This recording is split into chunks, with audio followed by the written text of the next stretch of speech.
Yeah.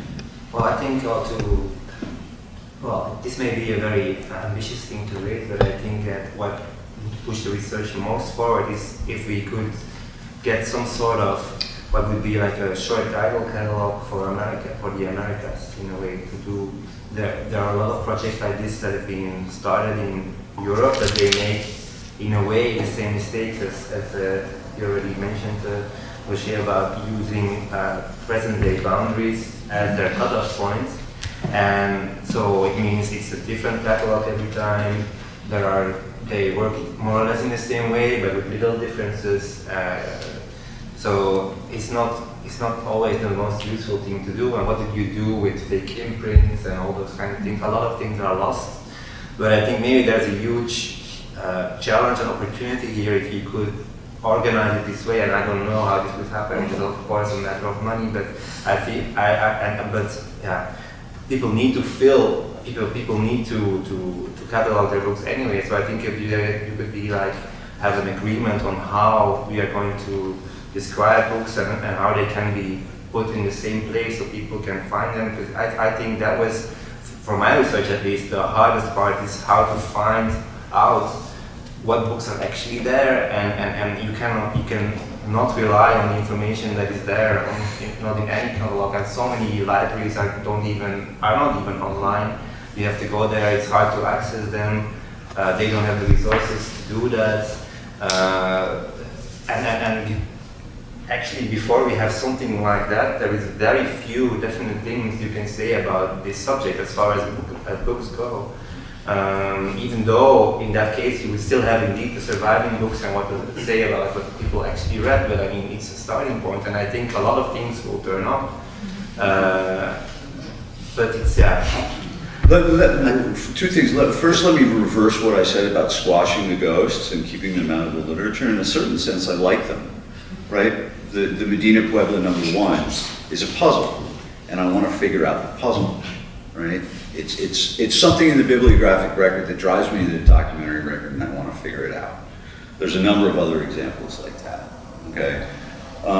But as far as the short title catalog, do you know about the Cecilia project that's out at the University of California, Riverside? No. No, well, are you familiar, you're familiar with the English short title catalog? Yeah.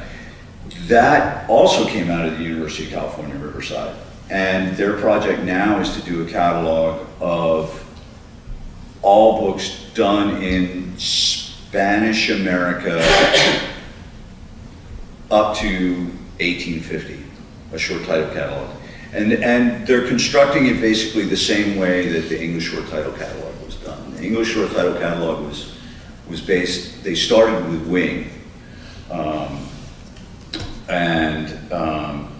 kind of built up from that. And individual library collections contribute their holdings, and both in terms of which libraries hold it, but also titles that they have that weren't in Wing, okay? So what they've done with Cecilia is they've keyed in Medina, Furlong Cardiff, Vargas Ugarte, and a bunch of other bibliographies for Latin America. And they are now cleaning the records and adding library holdings to them.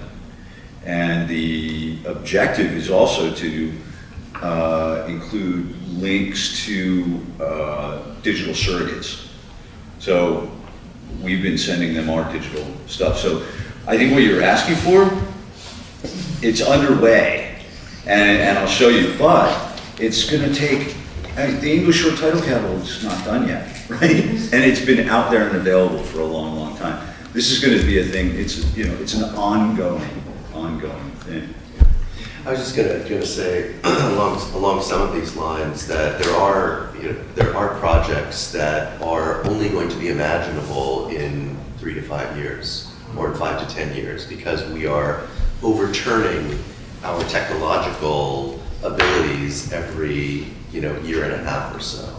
And I think that one of the things that I've realized just coming into the library very recently is how utterly confused the library world is about what its role and what its practices are going to be 5 to 10 years from now. No one knows. I was very nervous at first. I thought to myself, how am I going to possibly make this transition from being a scholar of books to running a library? And I've realized in the year and a half that I've been here thus far that I've got as good a guess about how things are going to be in the future as everybody else. There are some incipient projects like Cecilia and others, but again, their criteria are based on projects that were conceived in the past, not with new abilities that we have to mark and tag and organize texts and other kinds of materials in the future. So I think that that's one thing to sort of realize is, you know, as Ken says, it is going to take a lot of time, but there's no way that it's going to be in the form that we think it's going to be. Which is, if I could so that's one thing. The other thing, and this is, you know, going back to my query for Roger, and I think important in thinking about more broadly what a project like the book in Spanish America or the book in the Americas more broadly is going to be, is that to what extent can different regional, geographic, linguistic, imperial, whatever kind of formation we want to have, inform other kinds of entities and units that are already out there? And does it make sense to think in terms of Spanish America, for instance, separate from Portuguese America, separate from the Caribbean, separate from North America? I personally have a project that I hope to carry forward during the time that I'm at the John Carter Brown Library, which is to interrogate what is inscribed above the doorway that you all entered in the last couple of days, which says Americana, which many people in the book trade today think they know what it means, and think that it hasn't changed since the time that it was imagined. And around 1789, when the first use of the word Americana from this bibliographical perspective was put out there. I have a slightly different hunch, and it's one that I think we should all take very seriously in terms of how we organize collectively and institutionally our projects together and how they connect with one another. In what ways does it make sense to think of the Americas in order to respond to certain questions, whether they're about the book trade, whether they're about the slave trade, whether they're about other kinds of cultural and historical phenomena. So I think that the Philippines, in Clive's presentation, it always, Asia always sits uncomfortably, I think, at the margins of everything that we do at the John Carter Brown Library, and yet. There are also reasons why historically we have included Philippine imprints as part of our collection. Although when I started talking about including books related to West Africa as part of the Americana collection, some people in the book buying world got very nervous and they said, well, that's not Americana. But Philippines is. So I think that this, and I'm looking at this book as well. Books in the Catholic world during the early modern period. We happen to have the editor and many participants here with us. This is another way, another tranche of going at this question that I don't think we should leave out. And so I think that it's undoubtedly these kinds of conversations have important things to contribute, and potentially important things to contribute to more traditional or European focus histories of the book. I would think that it's in discovering how the intervention can be made, or the interventions can be made, and why looking at the Americas can actually inform the kinds of questions that are asked, where the genuine and most powerful contribution can be made. I have only two questions relating with the territory and nationality.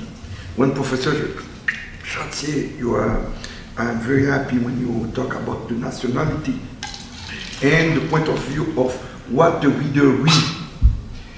And regarding to Americana, or I love when I talk with my friend from Martinique and Guadeloupe with the European passport, and they said, we are European also. So, no, it's true that what you said, what the reader read, in the question when I put printing in the battlefield, before Toussaint and Rigaud, we have many examples of what, for example, Santonac and Polveres bring for the liberation of the slave, and in Paris, not in the territory. Santo Domingo was French colonial also. What the nationality is. Do I have to search on what the publishing France against what's happened in Saint-Domingue to describe, or not only in Saint-Domingue, if something was printing in Venezuela, if there are an answer in Spain, did this book in Spain have to be included in the Americana? And as you said about Filipina, I do believe that Martinica, Guadeloupe, Guyana, a certain point of view should be in the Americana and not in the Europeana. Where we stop with the nationality, where we stop with the territoriality.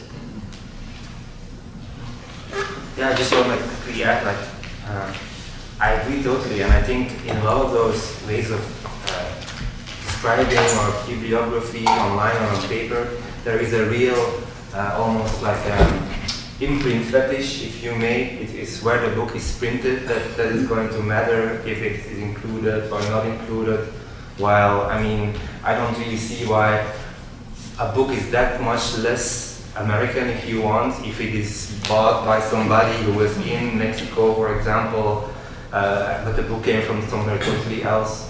This is a problem that we see a lot in those kind of projects that it stays a lot of the times within national boundaries or conceptions of territories, and I don't think it helps us researchers. And it doesn't help us at all. It's a weird way to conceptualize these kind of books or databases like this. And it's old, it's too old, we need to change that. Well, just to stand up for the library here, and to respond to the West Africa issue and Americana and conceptions of Americana as well. I mean, we recently purchased a book on Kimbundo, an African language, that was published in Lisbon. And why would it be in an Americana collection? It would be in an Americana collection because it was a West African language that was being used to evangelize the slaves, and there's still quite a bit of interest in that language today in Brazil. So, you know, when we have a very ample notion of what constitutes Americana. Yeah, I was not in any way attacking the library. Yeah. But again, it's a question. It's an open question. Oh, indeed. You know, But the other thing is that as far as imprint fetishes, we recently purchased a book that has a book brand on it and the name of the convent in which it was, and that's the only connection to the Americans, right? But we got it because we have others with the same book brand. Right, and we want to be able to, and none of them have the identification of the convent. And yeah, I agree. It's our notion, and you know, Bill Reeses can wax eloquently on this. We do not today think about the mind of the owner of John Carter Brown. We don't conceive of Americana the same way John Carter Brown did, the same way George Parker Winship did. But you know, we carry forward much of what they do. They influence us, but they don't constrain us. Right. And again, back to your comment about the, you know, these projects were conceived at a certain moment in time, not 10 years, later, right, with the technology of 10 years later. And that's absolutely true. The English short title catalog has digital surrogates behind a firewall, behind a paywall, right? And the conception for Cecilia, which is also done by the same set of folks, is to do open source digital surrogates. So they're thinking about now, right? And there will be, evolution 10 years hence. But I jumped in and when Natalia wanted to make a comment. Yeah, no, just a short comment. I was thinking that when you were saying this idea of which kind of framework, that has also to do with the title of this book, because I have always the idea which kind of framework should we work in. And I was thinking that, for instance, not book historian, but historians without a surname, as my colleague Manuel Herrero, they are working with this concept of polycentric state. He's my colleague at the University Pablo de la Vide. He got a research project approved recently. And it's this his idea about the Spanish Empire, Spanish monarchy, and the Austrian monarchy also. Is this polycentric, so surpassing the idea of center and periphery. The idea that Antwerp, Mexico City, Manila, Seville, Madrid, all of them, they might have some hierarchy, but all of them were very important.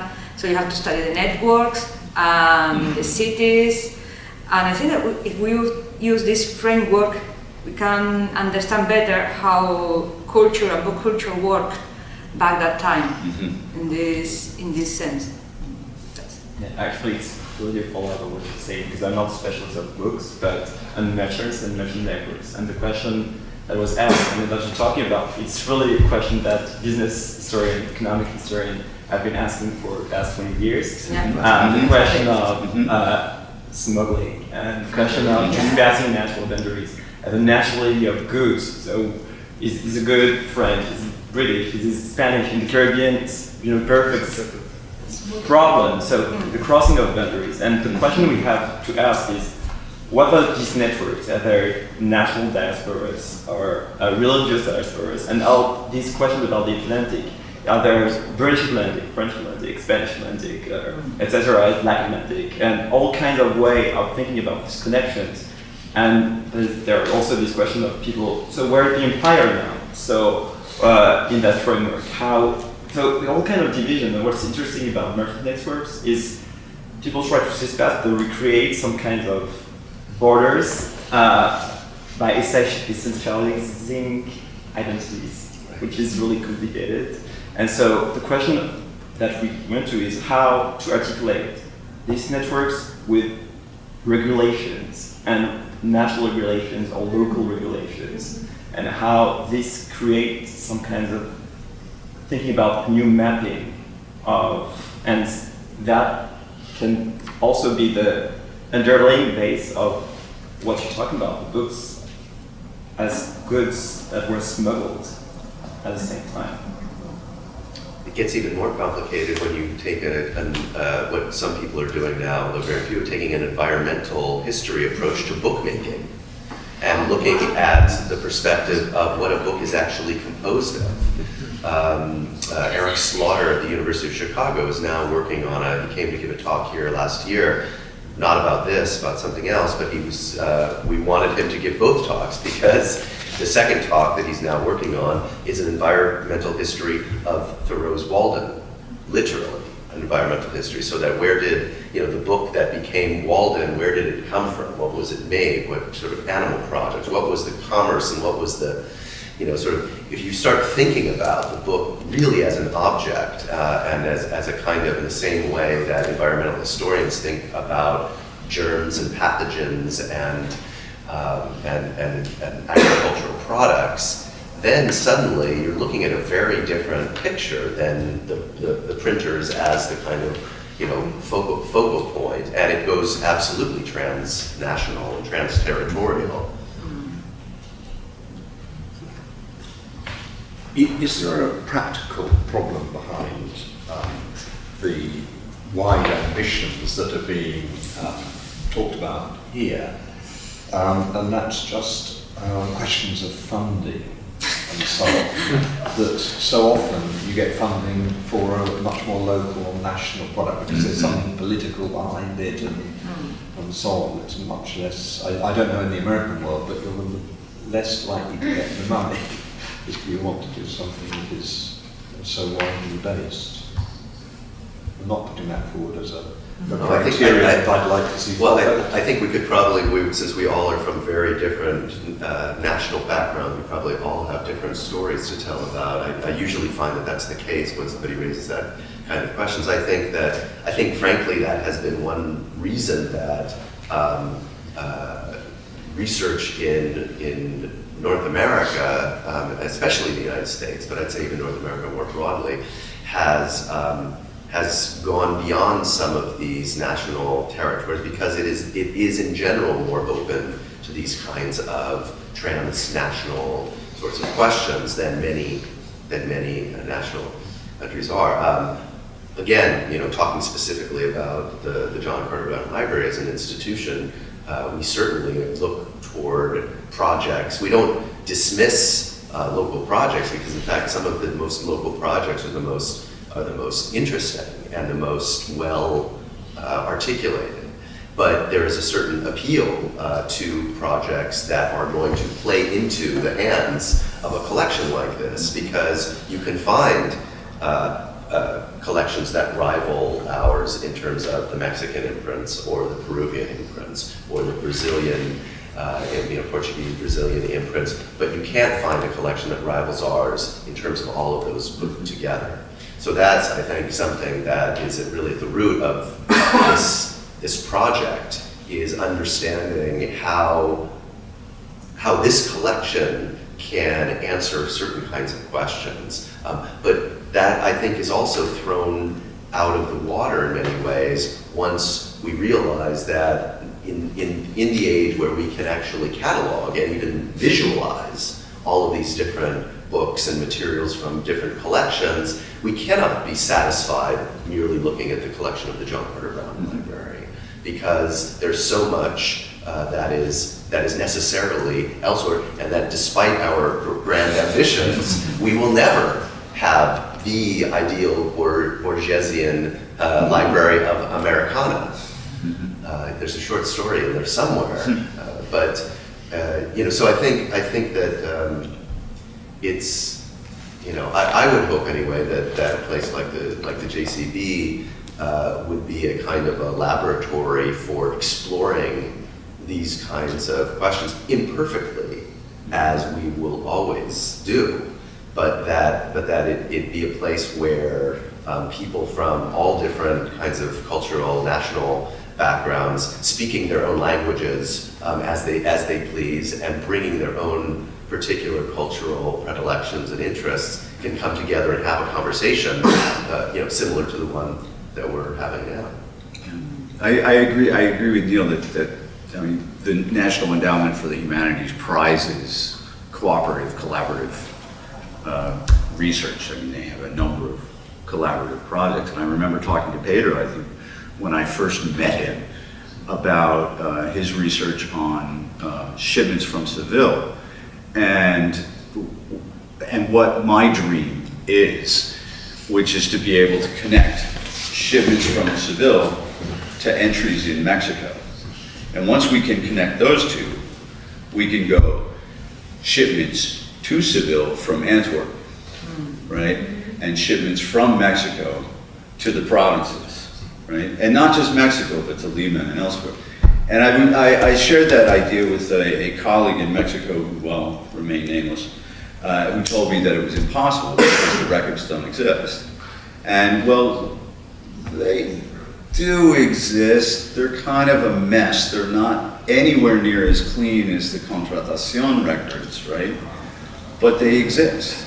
And it's worth the effort to go and try and do it, and particularly because you've done the legwork, right? You've done the research and shown that these things went. So it's up to me to go find the record of when it got there, right?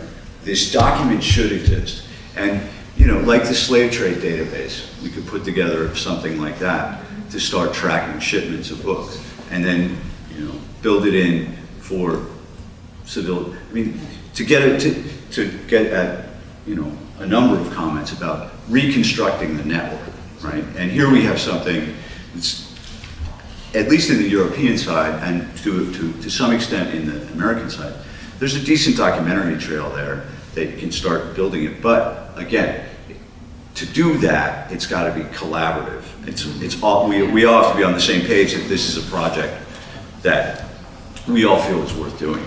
Because God knows, I mean, who's going to go back and recreate Pedro's research, right? It's been done, right? But in order, you said your dissertation is finally available, and it's got a wealth of information that your book doesn't. As wonderful as your book is, it's got a wealth of information. So if your dissertation wasn't available, someone would have to go recreate the research.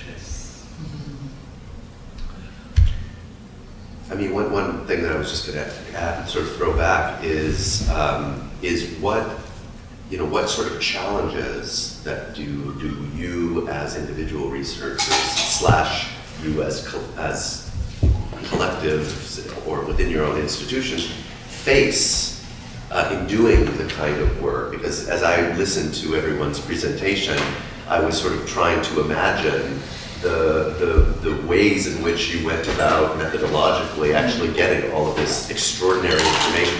And it was an extraordinary display of tidbits being woven into larger kinds of fabrics, using literary analysis on the one hand, but also, you know, the kind of anecdote that comes from an Inquisition case.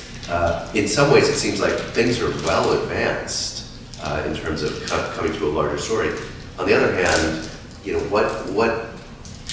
where do these research projects hit a wall, and where can institutions like the JCB or other libraries or other kinds of humanistic endeavors more broadly actually help advance what is taking place? Because I think that's one of the questions that funding bodies like the NEH, but also like the Mellon Foundation and other smaller foundations are really asking now, is how to take things, especially in the humanities, how to take things beyond individual scholars toiling away and producing scholarship that 15 other people are going to be excited to read, to sort of expand things beyond that. I don't know, Roger, if you have a perspective from if that question is even being asked now today in France or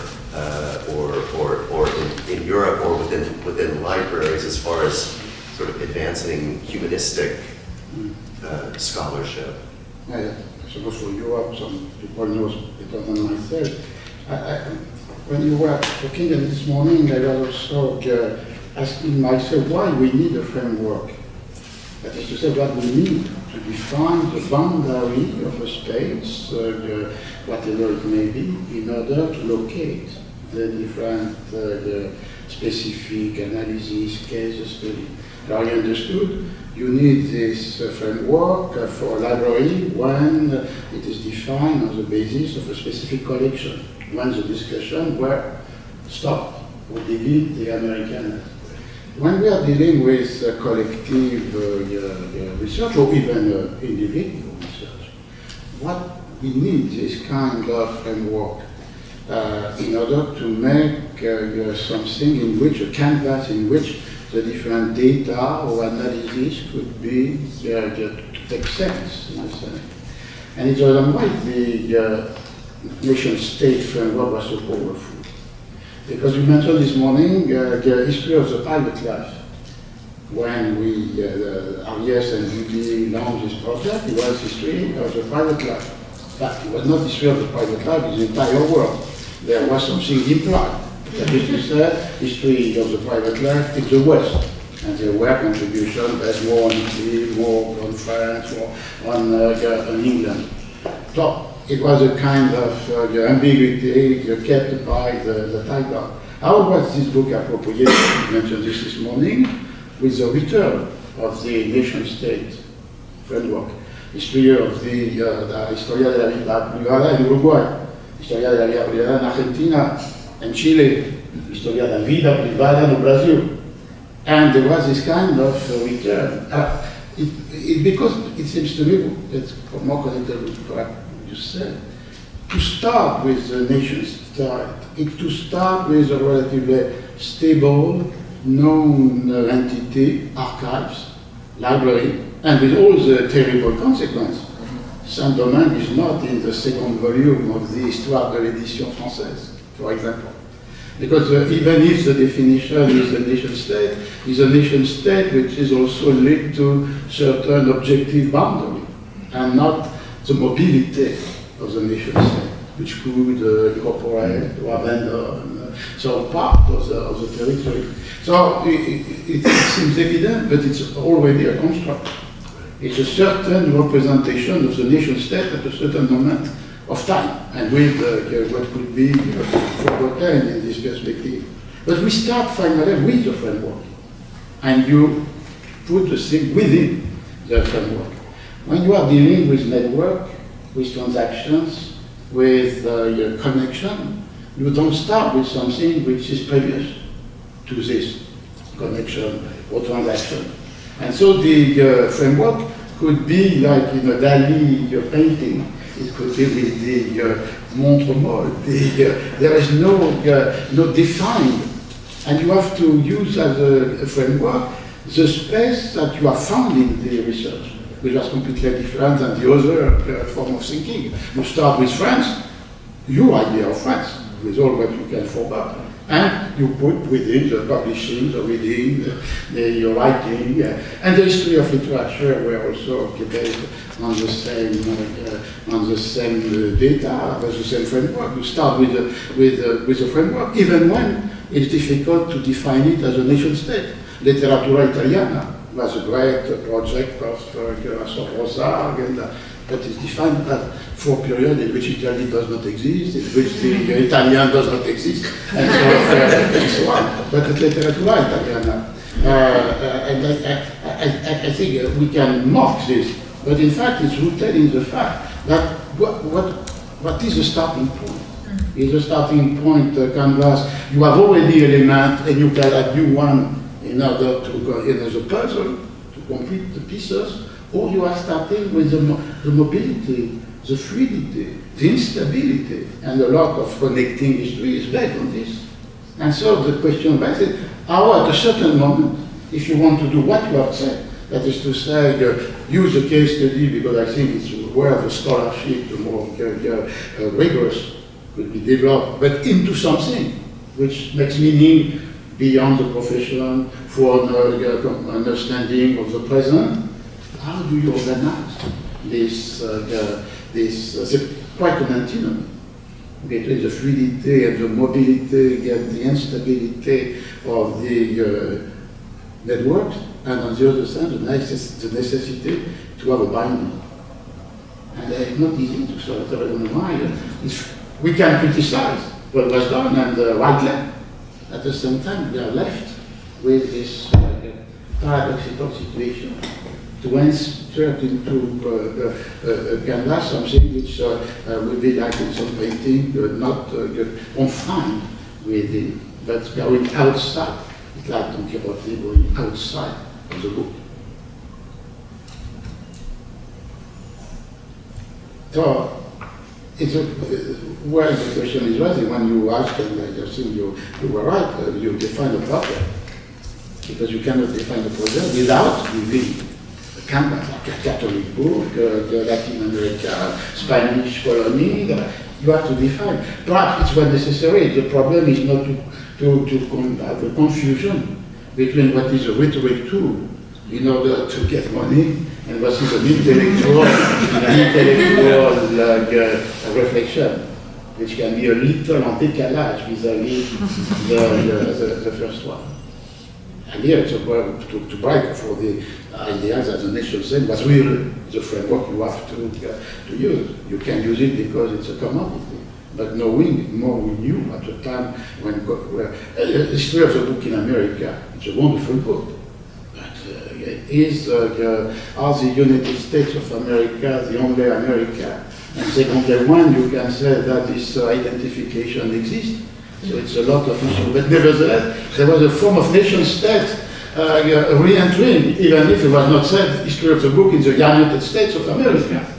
But it was like the history of the private life. There are implied categories which are not expressed, but which in fact reassuring the possibility of assembling the scholarship.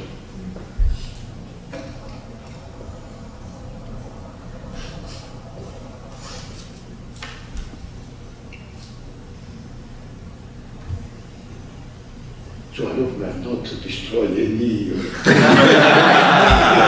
silence worrying me like Pascal, worrying by the silence of what challenge? No, I've been thinking about, these comments that we have a framework that we have. On the one hand, we have a framework that we set up that it helps bound us so we have a question, right? Not to be wedded to the question, not to have the question determine our answer, is one strategy, I suppose, to not reinforce something that doesn't really exist, not to create something that doesn't necessarily exist. And I think, at least and I agree with you, yeah, this is something that business and economic historians have been doing for a long time, but a business and economic history of the book trade has only been in a few cases, Clive notably one of them, has only been in a few cases really, I think, deeply explored. In our first iteration of the program and people who were coming, we were actually going to, this round table was going to be with 3 scholars of sort of business network scholars. Precisely in order to shed light on what it is that we who focus on the book are interested in, and what in fact another methodology would have brought for a variety of reasons, though they didn't end up coming. But that's I think the point is very well taken. Well, there's 2 people on the other side of the table who were dramatically influential on my work, Clive being one and Pedro being the other. Clive because of his methodological approach and looking at how many sheets were produced, why they produced what they produced when they produced it, so they could have a steady stream of income. It's interesting you talk about sheets because this is the way you started, and then you mentioned Gilman and Jean-François Gilman. Yeah. And I remember as a very young student hearing him talk and a revolutionary statement of count the sheets. And of course we all sat there dumbstruck. And of course it was so obviously true. And I've actually thought of it. And I've actually pointed that out to Manuel Suarez. He's got a wonderful, I found a set of documents in Texas and I sent them off to him, and he turned around to me like the most interesting article I had read. He hasn't published it yet, damn him. But it's the account book of Zuniga, and he's talking about his income and volume of productions and things like that, but he wasn't counting the sheets, and I think that's why he hasn't published it yet, because he gave me that article and I told him you have to count the sheets, and because it actually makes his argument in a much more secure way, but forceful way too. It really makes it clear how Zuniga's business took off, but it was the business and the business that was very influential to my work, and for you it was the networks that I started thinking of, and incredibly helpful. I wouldn't have known about Toro Lopez Ramon had it not been for your work on them and on others, which got me thinking about not just Seville but also Antwerp as well, right? And then that opened me up to when I started seeing connections from Mexico to the Philippines, right? Which I've only found a couple connections to, but to think about these long chain networks, and I think we were talking last night that there's the story of the decline of Spain, right? Well, Well, I don't know. I don't know whether I buy it. I think it's actually, it's the story of, it's not the story of the decline of Spain, because the merchant network didn't care how much Spain was making. The merchant network cared about the merchant network. It's the story of the strength of networks, right? It's things that are working below the level of the Kingdom of Castile. I wouldn't say nation state, the Kingdom of Castile. But we have to warn the people to come back to the sheet, that the people who are not counting sheets, it's not an easy task. Because you have only three possibilities. These are because you have archives of the printing house who mention the quantity of paper used, or you have the books themselves, and with a little of expertise you can crossing signature and format to know how many sheets were necessary for each book, or you have bibliography, but very rare as a bibliography in which this operation of giving the signature and relation with the format is available. And so counting sheet, it's we come back at very technical and empirical practice, but it's not an easy task. And that's fundamental. Yeah, and let's put that in the moment, right? The idea of the tasa in Spain, right? And you read the tasa and it says, this book has so many sheets, so it sells for this much money. And I've got a couple things on that. One is, why are there so few books in Spain and Latin America that have the tasa? Virtually none of them have a tasa. It was a law until the 18th century and virtually none of them have a tasa. And I don't know what's going on with that.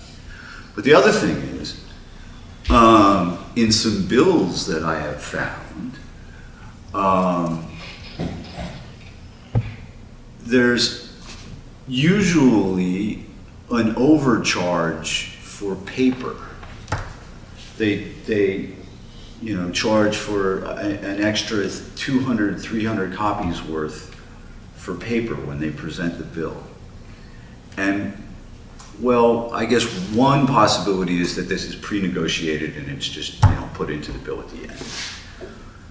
And the other possibility is that the person who's getting the bill can't unfold the book and figure out how many sheets it used and multiply it out and figure out that they were getting overcharged for the paper. I mean, this is, when you had someone doing the tasa, they had to unfold the book and figure out how many sheets it was, right? If no one's doing the tasa in Latin America, you can play with the numbers any way you want and pull a fast one, I guess. So this whole thing of how many sheets is a long-standing issue, Yeah. Yeah, just the sheets is very important. They don't only tell us like half the stories. You have to know the print runs as well, and that's almost never the case that you can really find those numbers. So yeah, it tells you, the sheets tell you something about the kind of product that wants to be sold and the price of that product, but actually in terms of activities of printers and booksellers, it tells you very little, because it can be 100 copies of a very big book, or it can be 5,000 copies of one sheet. So yeah. Yeah, that's exactly the kind of thing. In the bills that were being presented, it was, I'm charging you for 500 copies and this many reams of paper, and well, it's actually enough reams of paper to make 750 copies. So where'd the 250 copies go? Or did they do that? Or did they just skim the paper for something else? I mean, it's kind of a bit of a confusing thing. Wouldn't it be a simple matter just to weigh one sheet and weigh the total book to find the number of sheets? That's an interesting possibility, but I had not considered. But librarians wouldn't like you taking the covers off. Well, yeah, there you go. Yeah. There you go. So it would be a rather complicated matter, yeah. Paper weights has different weights. Paper has different weight, as well. Yeah, you'd have to dismember an entire book to figure out how much a sheet weighed. We can start with the base home book. Oh!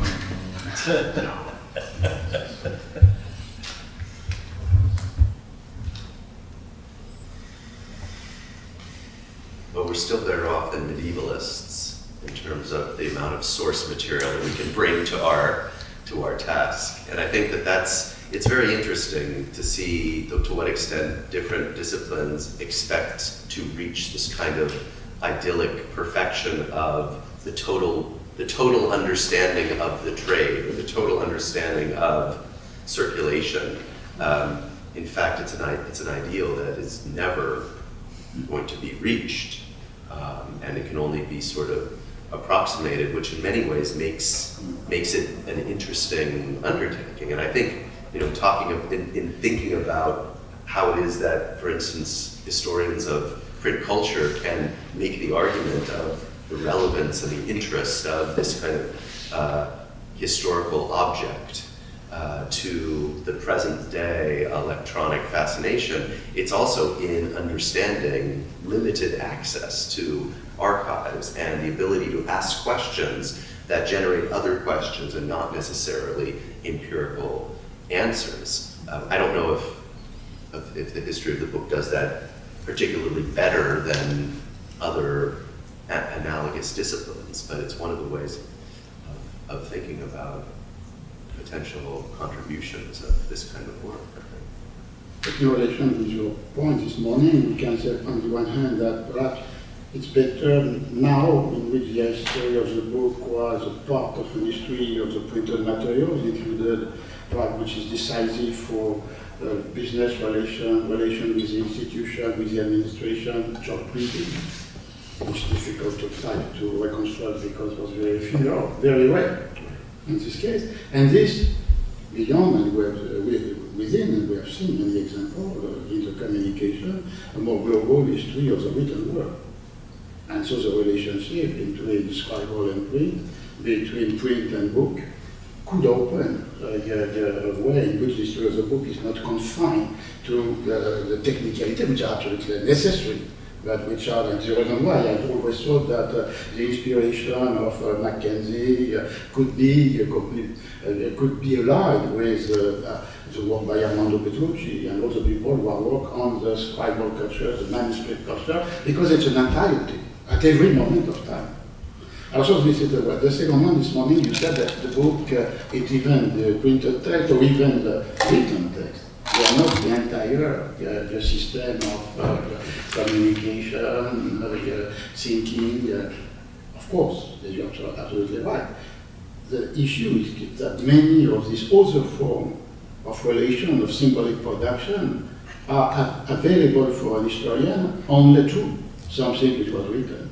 I know it exists archaeology, it can exist an history of material culture. I don't want to say the dendrochronology for the climate change as well. So I don't want to limit the sources of the historian to the written text, whatever they may be. Lucien Febvre marked the textuaire, the people who are always working with the text and have no idea how the craft was used in the field. So it's not this limitation, but nevertheless, for this, the orality is necessarily a mute orality for an historian. We have to study the orality. You can combine with some ethnographic or anthropological research, but nevertheless, escuchar a los muertos con los ojos. There is no other way to do it. You cannot escuchar a los muertos con las orejas. And it's the reason why there is a centrality. You can justify not only because you have a specific object, more extended than traditionally, but at the same time, because it's through this object of the written culture, not deciphering their own logic and materiality, then you can have access to other forms, non-textual, non-bookish, of the experience. And it seems to me you can make history, and it's another way for not limited what we are doing to the object with which we are working in the sense of their internal meaning, intrinsic meaning, but they are open to other meaning and how to do in another manner, from the archives to the first volume.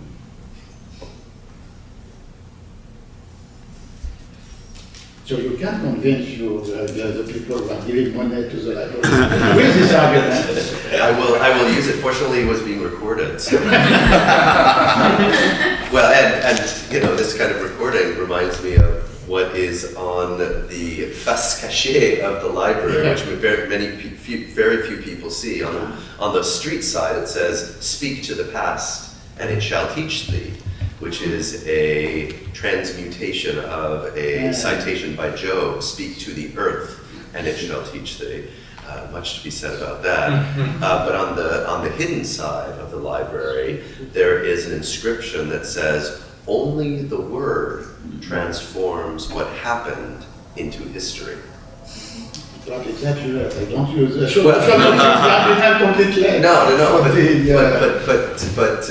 But it's interesting because it's a citation that I'm not quite as comfortable with. Because it seems to exclude a lot of the possible disciplines and the possible groups that could actually use this library to help to understand their past and to bring other kinds of knowledge that is not just the word or exactly. What is that citation from? I think it was invented. I think it recently. The first is interesting, speak to the past, because you are to read or to listen to the past. Well, it's a turn upside down. Exactly, but the original.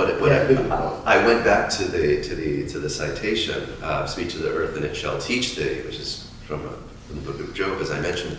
And what is particularly interesting is surrounding that quotation is an example of Job listening to the fish. "Speak to the fish, and they shall teach thee. Speak to the bird, listen to the birds, and they shall teach thee. Speak to the earth, and it shall teach thee." So talking about different kinds of languages. I mean, they're talking about transspecies communication in the Bible. And the idea that somehow that can open up new ways of thinking, I think probably goes against a little bit the idea that it was only through the written word that we could have access to the past. So it's again, this is why one should be very cautious about what one inscribes on the sides of buildings. And in the book too, because it's the beginning of the Greenblatt's Shakespearean negotiation, I always dream to speak with the dead. It's the first line. And it was a parody by Jeffrey Maston in the perspective of the queer studies. He said, "I always dream to sleep." I just wanted to mention, I think Catherine is gonna kill me, but if you haven't, you should look at her book. It's called The Power of the Archive, and it's basically a very frightening book about how everything is pretty much, it could be a classification, and the power of scribes and notaries, right, in transforming the reality, and how people manipulated the notarios and the scribas to put on the paper what they wanted to put, and how there are stories behind that. So it's a dangerous thing when we're dealing with the written word. And so I don't know if you wanted to comment on doing this, but the implication of that book. Yeah, to suppose that we know from the material remains what was going on. Like, then the odd fragment can show that there were people massively doing crazy things that completely subverted what was supposed to happen through a certain kind of contractual form, and finding ways to conceal everything that they were doing from the notary, probably. Just supposing that we know what's going on from the material remains. And also just opening up to where historians often don't want to go, speculation, but as informed a kind of speculation as possible, using all the fragments, like everybody here has found tiny fragments that give rise to this kind of thinking. And you have to be open to speculation, but as informed speculation as possible about what people are really doing out there with the printed or the written word. Yeah, in the same kind of way. I mean, when I talk about your book, it's about what are the relationships of power that summon these documents into existence? That's one of your many arguments in that. right? Well, and I used to think that the notary was this mustachio twirling villain that kind of dominated everything. And I found out that there were many different ways to run a kind of circle around the notary and get what you wanted, even if maybe you weren't literate in the conventional sense. And people shared these ways of dealing with the written word and got really good at knowing how to, I mean, Petrucci basically makes these points as well, right? You don't have to be literate to know how to manipulate the written word. But in terms of why do some of these documents exist, right? I think that's one thing we also need to ask of books. The It's like- relationships that give rise to. Exactly. Yeah. There's no self-evident reason why any particular book exists, right? So it's just why. Doug Cope asked me when I gave a presentation here, why was this printed? Why does it exist at all? And I think it's a question that needs to be asked of every book that we're looking at, because it's not obvious, particularly from books in the periphery, if I can use that word. So, most of the stuff that was printed in Mexico was purely utilitarian, right? And we heard some other presentations that were talking about Haiti. It's purely utilitarian, and for most of the rest of the stuff was imported. So when you come across something that's not purely utilitarian, you say, what happened? Why is this here, right? And the answers are seldom obvious and sometimes unrecoverable, but worth asking. Why does this exist? Just going to say that there are a lot of academic books that I've asked that. Well, yes, that's true.